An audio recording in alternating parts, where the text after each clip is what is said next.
the particular fluid, by virtue of which an internal force comes into play when a fluid is in motion and which opposes the relative motion of that particular fluid. If a fluid is flowing like this, okay, if a fluid is flowing like this, that means in between the intermolecular, that means it is the one layer and second layer this layer. Okay, so if the fluid is flowing in that particular condition, one opposite force, that means viscous force, which is acting opposite to the direction of flow of fluid, which is acting opposite to the direction of flow of fluid, that is called as the viscous force. Okay, and also you can call as the viscous force. How can we define the viscous force? What is viscous force? What is that backward dragging force? So you can define like this. So viscous force is the backward dragging force. Backward means it is directed opposite to the direction of motion of the fluid. Okay, it is directed to the opposite to the direction of motion of fluid, so it is called as the backward dragging force. It is drags the what the motion of the fluid, that is called as the backward dragging force, that is called as the viscous drag, or it is called as the viscous force. Viscous force, it is called as the, also called as the backward dragging force. Viscous force is also called as the backward dragging force. So it opposes the motion of a fluid. If a fluid is moving in the particular flow, in that particular condition, one opposing force that is acting towards the that opposes the motion of a fluid, that is called as the viscous force. Okay, and also we have discussed about the coefficient of viscosity. Coefficient of viscosity means eta. Also we have discussed in this particular in the class, we have discussed about the eta also. Okay, what is eta and what is the value of eta also we have discussed. And particularly we have found out that the viscous force that depends upon two factors. The viscous force that depends upon two factors. What are the two factors are there? First factor is F proportional to area, and second factor is dV upon dx. dV upon dx, that is called as the velocity gradient. Velocity gradient. Okay, so the viscous force depends upon the two factors. First one is the force depends upon the area and also depends upon the dV upon dx, that is called as the velocity gradient. So F proportional to A into dV upon dx. A into dV upon dx. So if we remove the proportionality constant, so we have to use some constant. Okay, so that means F equal to some constant K into A into dV upon dx. Okay, so that proportionality constant you can write also eta also. Eta is the proportionality constant. In place of K proportionality constant, you can write the eta also. So eta into A into dV upon dx. So eta, here eta is called as the coefficient of viscosity. Coefficient of viscosity. Eta is called as the what? Coefficient of viscosity. Eta, we have written eta is the coefficient of viscosity. Okay, so F equal to eta A dV upon dx. So eta is called as the coefficient of viscosity. So how can you find out the what is the value of eta? So F equal to eta A dV upon dx, and it having the direction. If the flow of liquid is in this direction, particular in this direction, so viscous force will act opposite to the direction of fluid. Okay, so it will act opposite. That means you can write a plus or minus also. You can mention plus minus eta A dV upon dx, because if the flow of liquid is like this direction, so it will act also in the same direction. If the fluid liquid is act in the particular this direction, then it will act the opposite to the flow of a liquid of the liquid. So that means it is a eta A dV upon dx. Okay, so that is and how can you find out the what is the unit and dimension formula of eta? Eta equal to, numerically also you can mention F equal to eta A dV upon dx if you take the only magnitude part. So F equal to what? F equal to eta A dV upon dx. So eta will be how much? F into dx, F into dx divided by what? F into dx divided by A into dV. Yes or no?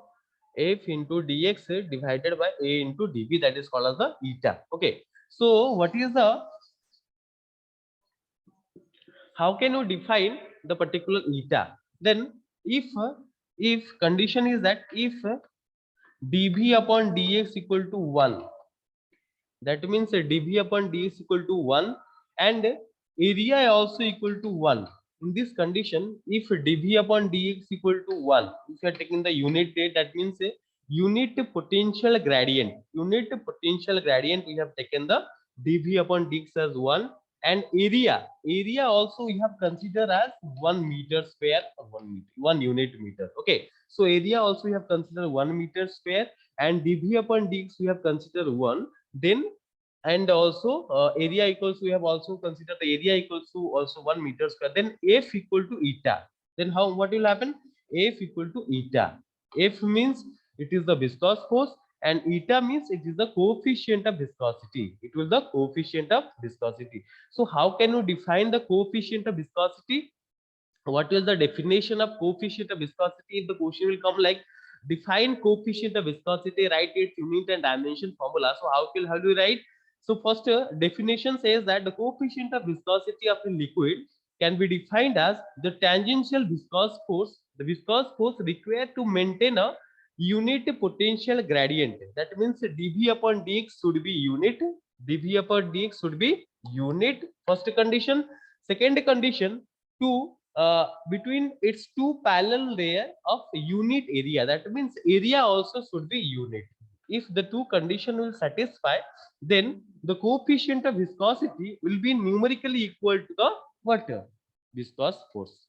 Okay, tangential viscous force we can mention. Okay, so this is the definition of coefficient of viscosity. And then we have to will consider the what is the dimension formula and unit of the coefficient of viscosity. We will find out. Okay, so let us come to the dimension formula. How can you find out the dimension formula and unit of the coefficient of viscosity?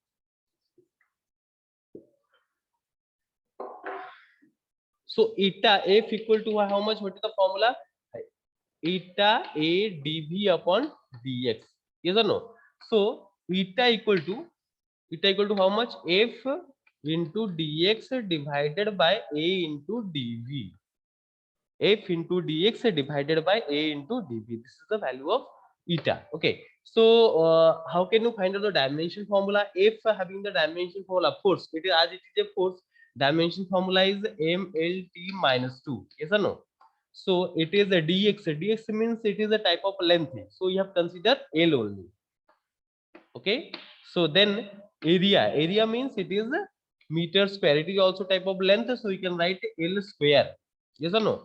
Then dv means velocity gradient. So you have considered dv means it is called as the what? Lt minus 1 meter per second. Its unit is meter per second. We can consider as Lt minus 1. Okay, so that means mlt minus 2. That means if we calculate all these things, what will you get?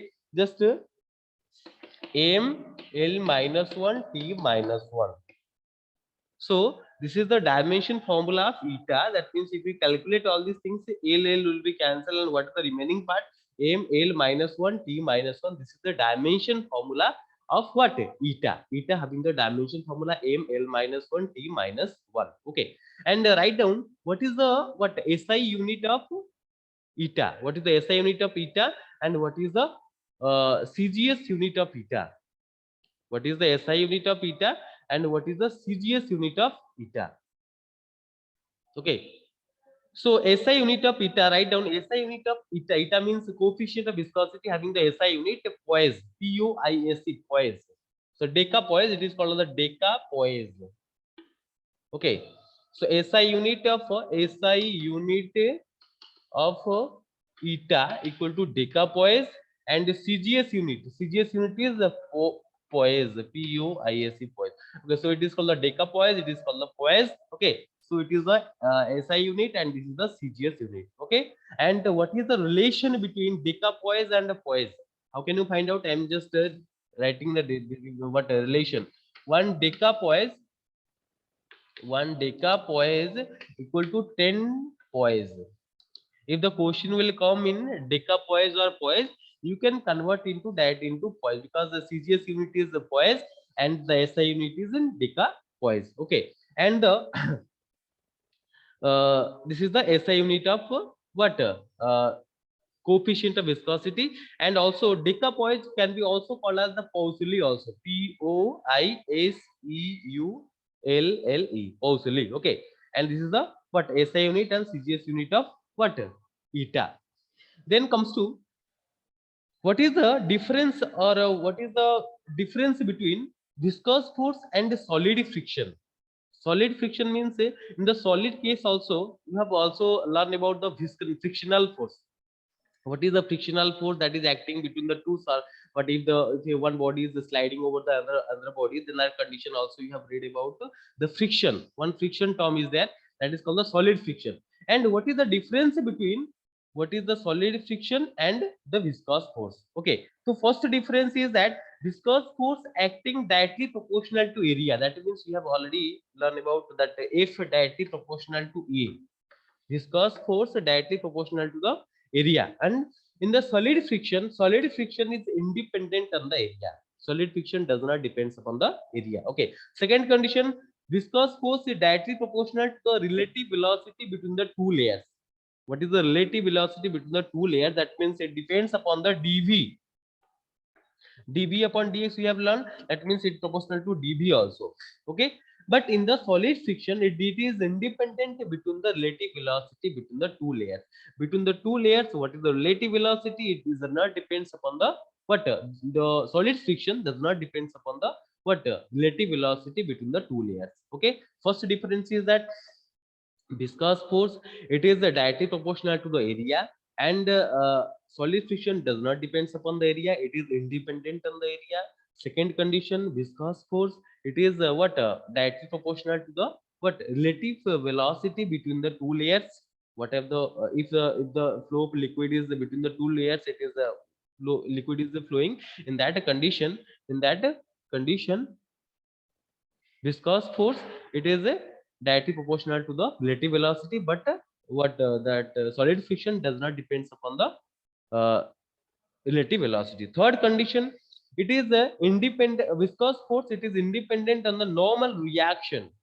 Viscous force does not depends upon the normal reaction. That means if a viscous force is acting like this, so normal reaction does not depends upon. Normal reaction means what, if the liquid is flowing, if a liquid is flowing like this, so normal reaction, if that means what force of gravity is towards downwards, so normal reaction towards upward. So it does not, it is independent on the normal reaction, does not depends upon the normal reaction. Okay, but in the solid friction, it is directly proportional to the normal reaction. It is directly proportional to the normal reaction. Okay, so viscous force, it is independent on the normal reaction, but in the solid friction, it is directly proportional to the normal reaction. Okay, so these are the three difference. What are the similarities are there? Similarity, there are three similarities also. Both the forces opposes the motion of a flow of liquid or solid. Okay, that means in the viscous force it opposes the flow of motion of the liquid, and in the what solid friction it opposes the flow of motion of the what solid friction, solid body. Okay, so that means both the force, it opposes the what motion of the fluid or solid. Also you can write a both opposes the motion. Both are due to the molecular attraction. Both the forces, that means the viscous force you can consider, as well as the solid friction, both consider what both are occur due to the molecular attraction also. Third point is that both the viscous force and solid friction comes into play when there is a relative motion. If there is a relative motion, that means if the fluid is what flowing, or the solid friction, that means if we what slide once one body over the other body, in that condition, viscous force or solid friction may occur. Okay, so that means you can consider that the viscous force or solid friction, it will comes into play when there is a relative motion between the two bodies. There are three similarities are there, and three dissimilarity I have already told you. Okay, so just learn this point. Fifth period we will again meet, attend the class, then after you will understand the topic clearly. Okay, we will discuss the Stokes law in that particular topic. Thank you so much.